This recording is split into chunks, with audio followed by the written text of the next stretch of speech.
Tervist! Suur rõõm näha paljusid inimesi siin saalis ja tervitus ka kõigile, kes meid veebis kuulavad. Tänases teadusseminaris, nagu Liis juba rääkis, võtame fookusesse vähitõrje hetkeseisu ja tuleviku väljavaated, kuhu me edasi tahame liikuda. Ei ole kellelegi uudis, et vähk on Eestis üks rahvatervishoiu probleeme, üks olulisemaid ja suuremaid probleeme. See puudutab igal aastal tuhandeid inimesi, olgu siis patsiendina, pereliikmena, tervishoiutöötajana, tööandjana, kolleegina, poliitikakujundajana. Ja selle probleemi lahendamine nõuab teadmisi, teaduslikku alust, tõenduspõhiseid otsuseid ja ka päris mastaapset koostööd kõikidel tasanditel. Ja tegemist ei ole vähi puhul ju ainult individuaalse murega, millega inimene vastastikku seisab, vaid see on ka ühiskondlik väljakutse. Inimesed jäävad töölt eemale päris pikaks ajaks ja tegemist on ka kuluka raviga.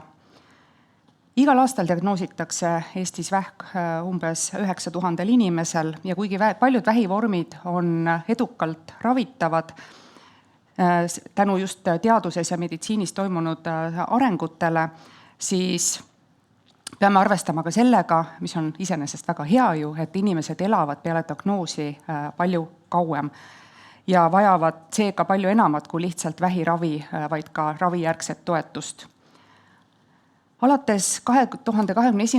aastast on Eestis olemas riiklik vähitõrje tegevuskava, mis on oma ülesehituselt kaunis lihtne, aga eesmärgid on väga ambitsioonikad. Et meil oleks vähem haigestumisi ja et inimesed elaksid tervemalt, kauemini ja kvaliteetsemalt peale diagnoosi. Ehk siis lühikokkuvõttes vähitõrje nõuabki süsteemset ennetust, sõeluuringuid, andmepõhist juhtimist, aga ka tervisealast teadlikkust kogu ühiskonnas. Me teame, et paljude vähipaikmete puhul on haigestumine tõusuteel ja seda lükkab tagant elanikkonna vananemine ja Eesti ei ole selles osas mitte kuidagi erandlik. Täpselt samasugused arengud toimuvad kõikides Euroopa riikides. Ja see tähendabki seda, et üha rohkem on meil selliseid inimesi, kes moel või teisel haigusega kokku puutuvad. Eestis elab üle 70 000 inimese, kellel on elu jooksul vähk diagnoositud. Ja kui nüüd kujutada ette seda suurusjärku, siis see on sama palju inimesi, kui on Viljandimaal, Jõgeval ja Valgamaal inimesi kokku. Ja iga vähijuht ei ole ennetatav, aga me saame oma riske vähendada. Olgu selleks liikumine, vähem alkoholi tarvitamine ja loomulikult sõeluuringutel käimine. Ja me saamegi täna kuulda põhjalikumalt ka sellest, kuidas Eesti inimeste tervisekäitumine riske kas siis vähendab või suurendab. Ja teema, millest võib-olla vähem räägitakse, aga mis vajab samuti arenguhüpet, on vähiga elavatele inimestele, endale lähedastele toe pakkumine, psühhosotsiaalse toe pakkumine. Loomulikult on oluline, et riiklikul tasandil oleksid vastavad teenused olemas, aga me peame arvestama ka sellega, et individuaalsel tasemel, ehk siis iga inimene ise võib sattuda sellesse rolli, et tal seda tuge tuleb pakkuda. Ükskõik kas siis tööandjana, lähedasena, kolleegina, pereliikmena. Ja ka sellest täna räägime. Tänane seminar toobki kokku Tai vähitõrje valdkonna tippeksperdid. Mul on väga suur rõõm, et kolleegid istuvad juba eesreas, siin ootavad ettekannete tegemist. Aga teadustulemused aitavadki meil paremini mõista seda, kuidas Eestis vähiennetuse ravi toimib ja mis vajab parandamist.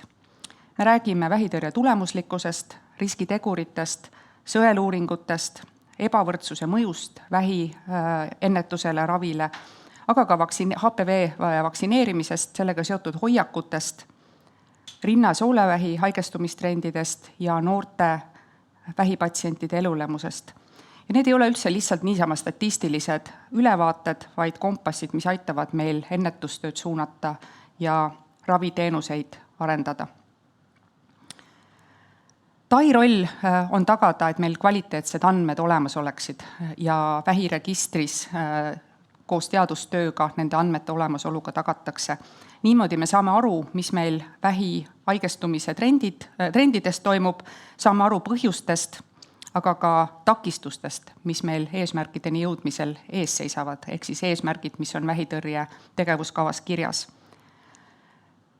Ja lõpetuseks tahan öelda veel seda, et mul on hästi hea meel, et meie vähitõrje teemaline teadusseminar toimub nii-öelda uue ajastu või uuel ajajärgul, mil Eestis on värskelt loodud tugev võrgustik nimega EstCan, mis liidab kõiki olulisi Eesti vähitõrje osapooli.